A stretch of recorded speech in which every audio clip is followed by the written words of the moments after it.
encontró el cuerpo salvajemente mutilado. Sacó el intestino fuera de la cavidad abdominal. Ni un cuchillo, ni un hacha, ni nada por el estilo. Tiene que ser algo destructivo. Una herida enorme. Estaban haciendo un cursillo. 8 presos con un funcionario. ¿Qué hace el funcionario? Nada. La gente pues tenía miedo hasta incluso de hablar. Fue testigo involuntario de algo. Un año después apareció un testimonio. Le contó que había presenciado el crimen. Hay un chivatazo. Dice que ve cómo lo han hecho. Especulaciones, sospechas. No hay un crimen perfecto, sino una investigación imperfecta.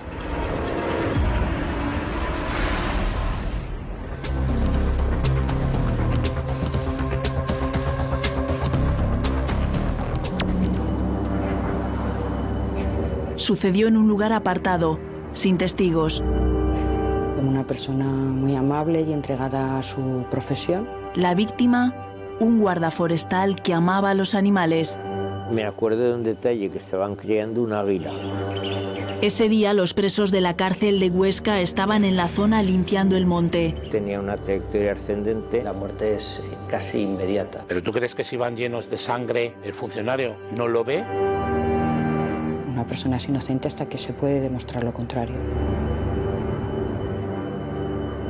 Hoy les mostramos contenido inédito que ha salido a la luz 30 años después. He recibido recientemente una carta. Pero, ¿quién mató a Pascual Garrido y con qué arma?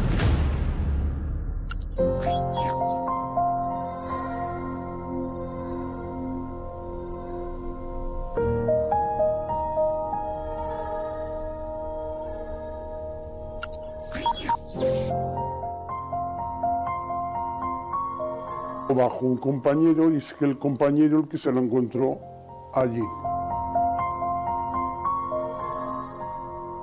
Y encontró el cuerpo salvajemente mutilado. Está caído hacia adelante y que alrededor de él pues hay sangre. Incluso creo recordar que en el techo del sitio donde habían ocurrido los hechos pues había también restos de tejido y sangre. Tenía una trayectoria ascendente, visceró, es decir, sacó el intestino fuera de la cavidad abdominal. Eso no lo hace ni un cuchillo, ni un hacha, ni nada por el estilo. Tiene que ser algo destructivo.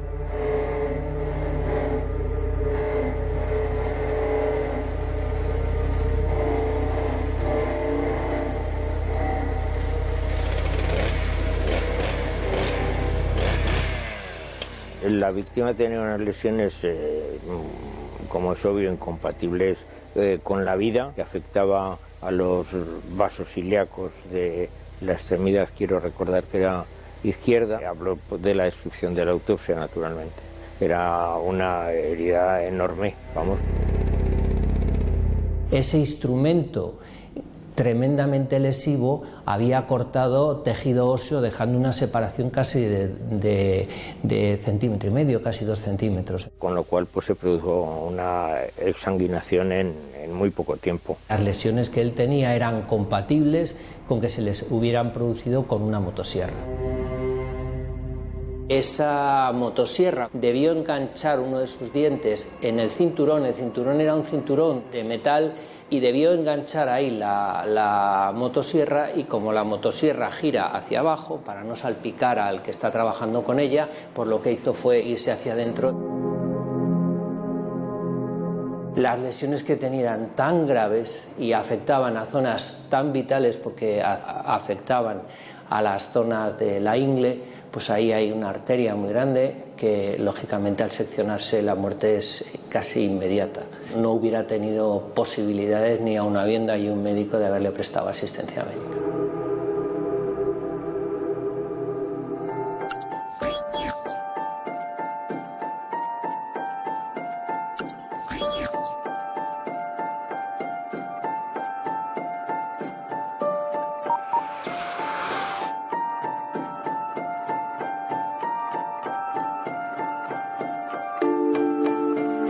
Era un hombre que las personas que lo conocían describen como una persona muy amable y entregada a su profesión. Me acuerdo de un detalle, que estaban criando un águila entre él y otro guarda forestal que había. Y le gustaban mucho los animales y en una caseta donde se cambiaban ellos tenía un halcón, lo estaba curando y subía a curarlo.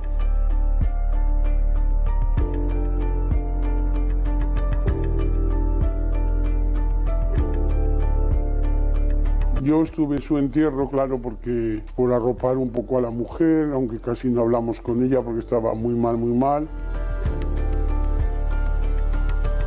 Lo conocí cuando vinimos a vivir aquí todos, que éramos bastante jóvenes, y ellos pues estaban muy recién casados. Ya me contó que estaba muy feliz, que precisamente vino aquí porque sacó lo de forestal. El día 2 de abril de 1991, Pascual Garrido acude a la caseta forestal de Arguis. Ese día precisamente no tenía que trabajar, tenía fiesta y se encontró además con un compañero. Le dijeron luego que el compañero dijo, fíjate qué casualidad que no tenía que venir para nada.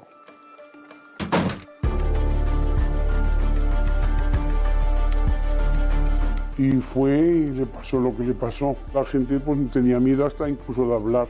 Alguien tuvo que ver algo y nadie dijo que lo vio, o sea, nadie. Fue testigo involuntario de algo que le acabó costando la vida.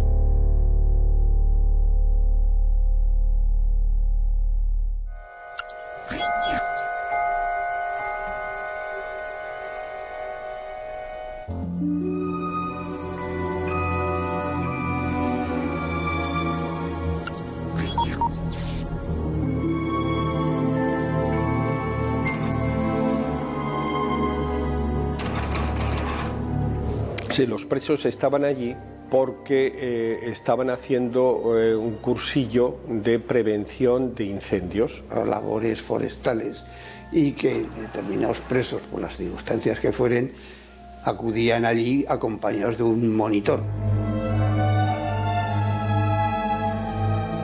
Era el inicio de un proyecto muy hermoso para la inserción de los presos. Los presos estaban muy ilusionados, todos. Entonces era una puesta en libertad durante un tiempo. Tenían un protocolo de actuación donde había siempre una persona dirigiendo esos trabajos. Iban varios días y aquel día les tocaba ir. Se les estudia para ver cómo se comportan durante esa situación y entonces se les da oportunidades para preparar su vida en libertad. Había gente robo con fuerza, pero que no eran asesinos. Celebraban o pretendían celebrar el cumpleaños de uno de los participantes. Que se habían puesto en contacto con familiares. Se veía ahí con la familia, sabía la familia lo que iba a hacer y acudían allí. Parece ser que se movían con absoluta libertad. Cogían drogas, veían a familiares, ellos tenían esa posibilidad. El monitor lo que declaró pues fue que se estaba tomando una consumición en un bar que hay, como dice la sentencia, pues deambularon con el control que dice el hecho probado de la sentencia. No lo voy a analizar.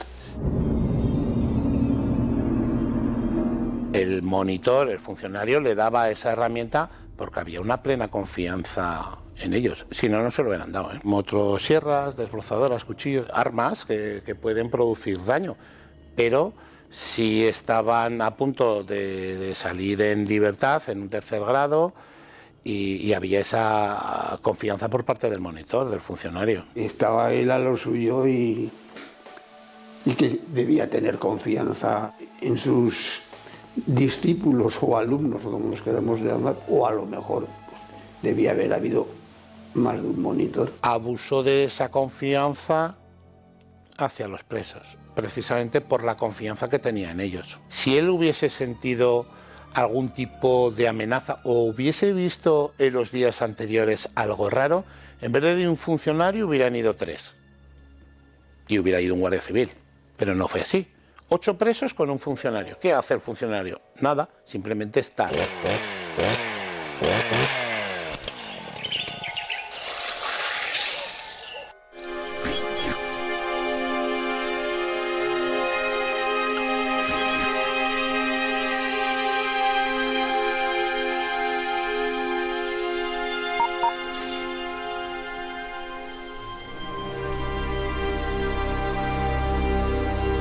La situación fue en el pueblo de Arguis, al lado de Monrepós, del pantano de Arguis. De hecho, recuerdo que estaba en Monrepós en obras. Es que la investigación se centró en los presos que estaban en ese momento en la zona. Se pensó en que no había otras personas que podían intervenir en los hechos más que este grupo de presos. A esos 8 presos se le imputan 2 personas más, uno creo que es hermano y el otro, vamos a decirle así, el socio, que eran un poco los que llevaban la droga a los familiares. Es que se ha hablado de muchas cosas, pero que son muy delicadas de comentar, claro. Y él o les debió de llamar la atención o amenazó con denunciarlos, es lo que dijeron las acusaciones. El arma en concreto no estaba a disposición del tribunal, no apareció a lo largo de la instrucción ni en el acto del juicio oral. Pese a que se hizo una búsqueda exhaustiva, nunca se encontró. Hubo buzos durante días buscando en el embalse pensando que habían arrojado el arma al agua y no se encontró. Lo primero es que no saben la cantidad de motosierras que hay. Hay unos que dicen 4 y otros 5. El dato ese se desconoce.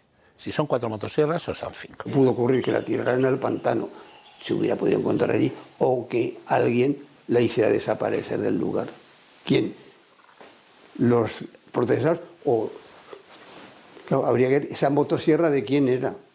Incluso se buscó en las obras de la carretera porque en aquellos momentos la carretera se estaba construyendo. Podría haber otras vías alternativas. Podría haber sido que había más gente allí en el lugar de los hechos, había otros internos y sin embargo fueron estas personas determinadas. Había personas trabajando en la construcción de los túneles que manejaban motosierras. Yo más no puedo decir. ¿No se puede descartar ningún tipo de vía de investigación?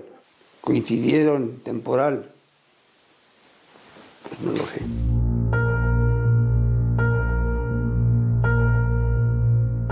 El móvil que se barajó por parte de las acusaciones es que había un trasfondo de tráfico de drogas. Tráfico de drogas. El guarda forestal había observado o fue testigo de alguna situación relacionada con el tráfico de drogas y que iba a dar parte a los responsables de la prisión. La principal hipótesis es que en esa caseta forestal o en las cercanías tenían lugar los intercambios de droga. Personas que estaban fuera de la prisión llevaban la droga a los presos que estaban disfrutando de la libertad que les daba el curso forestal. Pero algo falló en la investigación, o limpiaron muy bien el escenario del crimen, los presos volvieron a la prisión y se lavó la ropa con lejía. Entonces pudo desaparecer cualquier rastro de sangre que había. Cuando la policía llegó a la prisión, la ropa ya se había lavado y no se encontró ningún indicio. También eran otros tiempos, pero la sangre no es fácil que desaparezca, siempre queda un resquicio. ¿Pero tú crees que si van llenos de sangre, el funcionario, Germán me parece que se llamaba, no lo ve? ¿La Cruz Roja, que me parece que era el que transportaba, no lo ve? Por supuesto, las manos, el cuerpo, es decir, el asesinato fue muy, muy, muy macabro. Las pruebas pueden ser o confesión de los hechos, o confesión de alguno de los acusados, o pruebas objetivas. Entonces no había ADNs, no había pruebas objetivas. Este fue un caso muy complicado, porque hubo secreto de sumario, el secreto de sumario se prolongó durante meses, la investigación tropezó con muchos obstáculos y entonces hubo mucho hermetismo, pero bueno. De hecho, este caso se sobreseyó en la fase de instrucción. Se ha sobreseído porque no está claro qué pasó. No hay un crimen perfecto, sino una investigación imperfecta.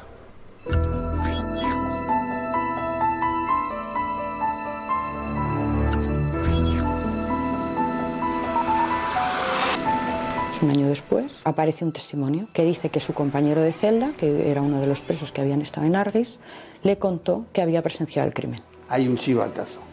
Parece ser que hay uno que dice, pues yo de eso sé mucho. Cuando ocurre ese chivatazo, a esa persona Al chivato ya se le da el nombre en prisión de perra. Y entonces claro, alguien lo oye, da el soplo y se reabre.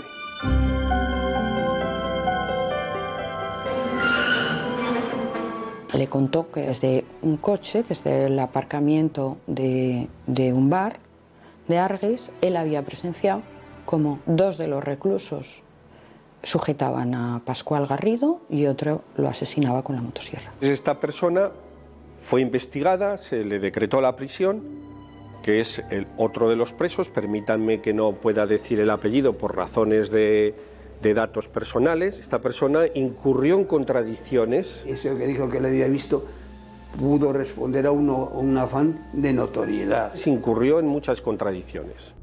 Esa persona que dice que ve cómo lo han hecho, él se exculpa y dice que él no ha participado por razones de alguna manera de descartarse él, de no querer saber nada. Declaró de esa forma, pero luego se desdijo. Que dijo que por qué en estos tiempos que estamos se puede reabrir un caso por un chivatazo de un preso que encima consumía heroína. Ese preso en su entorno lo que dijo era lo que ciertas personas en su momento, por ciertos beneficios que iba a obtener, dijo que querían que dijera. Entonces fue una mala investigación. Hoy en día ese caso hubiera salido.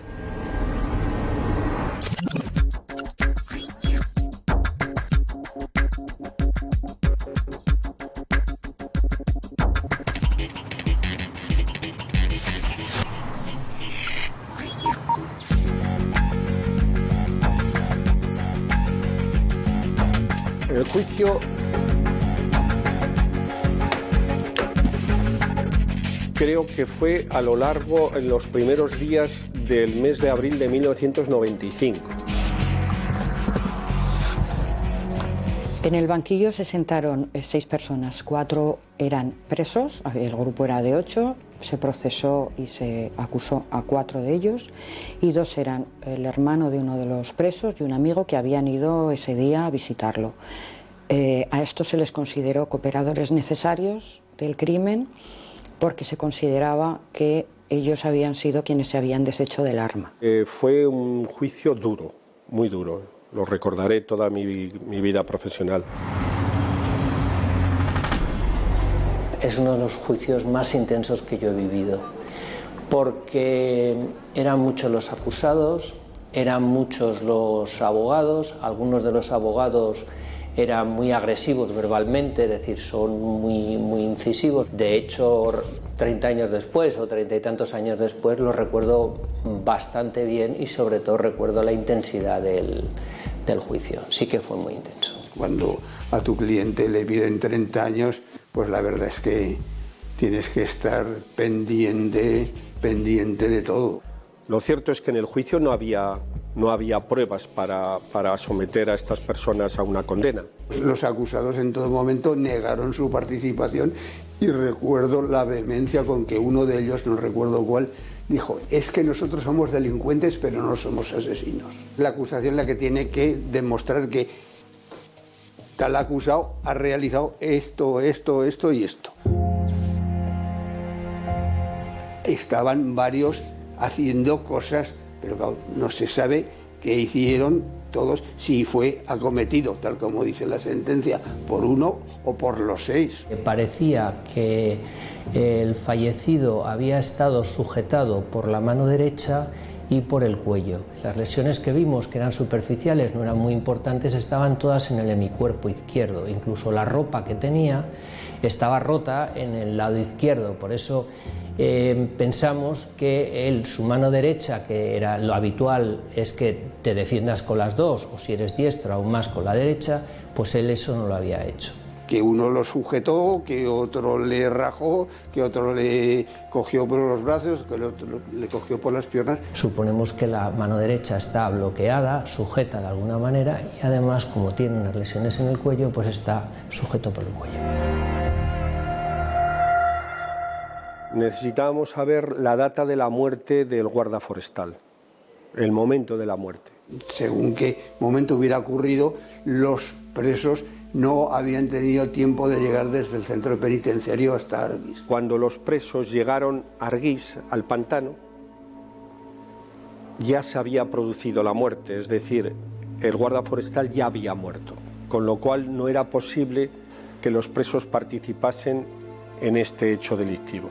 En base a eso, pues yo creo que pudieron constatar que se había producido la muerte en poco tiempo respecto de que había desayunado el fallecido hasta que se produjo el hecho luctuoso. Sin embargo, el tribunal lo minimiza, viene a decir que no saben si después del desayuno ingirió algún alimento, que eso no ha sido probado. Lo cual daba lugar pues para todo tipo ya de especulaciones, sospechas y contradicciones.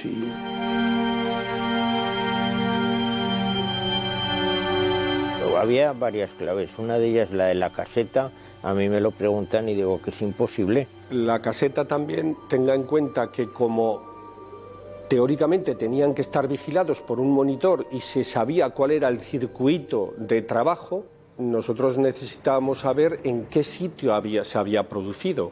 Y ahí hubo contradicciones porque efectivamente se vio sangre en la caseta y creo que los médicos forenses dijeron que fue dentro de la caseta y sin embargo había otras tesis. Porque una cosa es dónde lo encontraron y otra cosa es que el recinto era lo suficientemente amplio porque había una caseta y luego pues había unos espacios abiertos. Me preguntan si una herida de esas dimensiones, si se hubiera producido en un recinto cerrado como una caseta muy pequeña, si hubiera producido signos evidentes y si por qué se produce una hemorragia cataclísmica.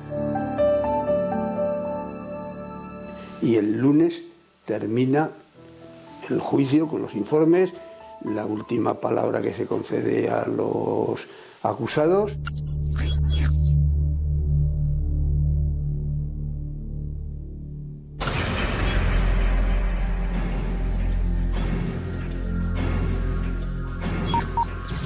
Hay sentencia absolutoria y que los excarcelan.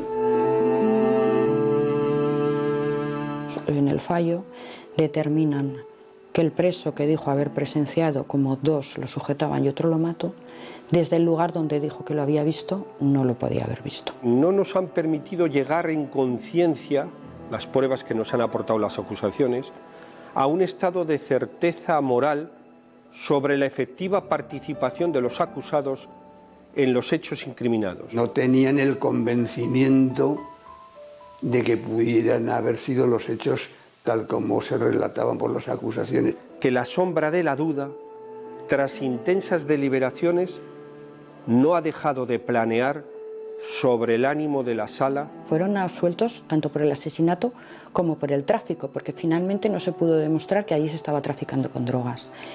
Fue la principal hipótesis, pero bueno, toda la investigación cayó como un castillo de naipes y al final... No podemos afirmar en conciencia, sin lugar a dudas racionales, que los acusados o alguno de ellos fueran quienes provocaron la trágica muerte con la que se iniciaron estas diligencias.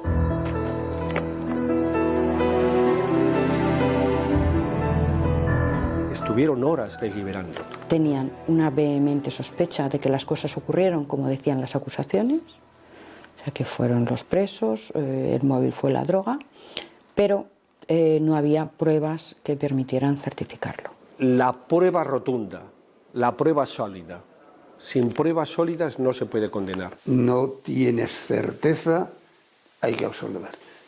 Pues claro, los puso en libertad inmediatamente. Se merecían ir al juicio, porque había indicios sólidos sobre su participación, pero no se han transformado, no se han plasmado en pruebas sobre la condena.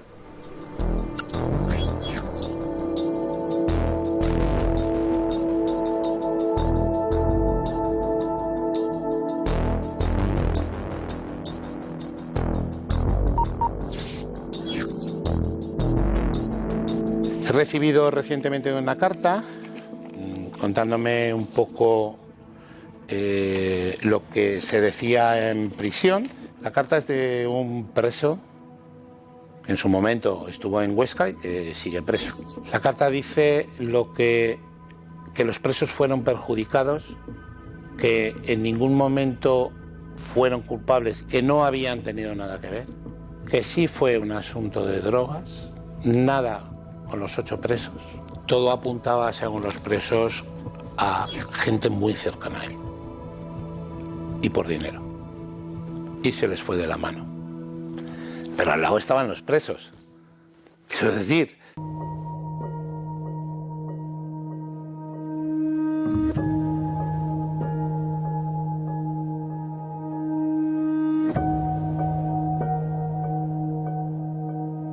A Pascual Garrido no se sabe quién lo mató. ¿Se podían haber hecho más cosas? Insisto, no hay un crimen perfecto, sino una investigación imperfecta.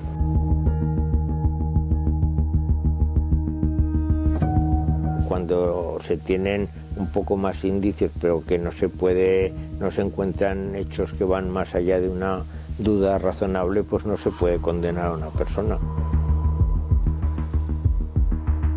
Si creemos en la justicia, no se puede culpar a nadie si los jueces han dicho que no hay pruebas. Una persona es inocente hasta que se puede demostrar lo contrario.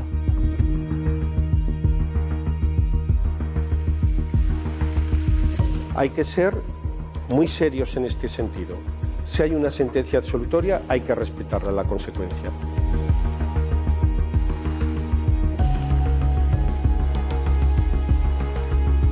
Más vale 100 culpables que estén en la calle que una persona inocente que esté cumpliendo condena.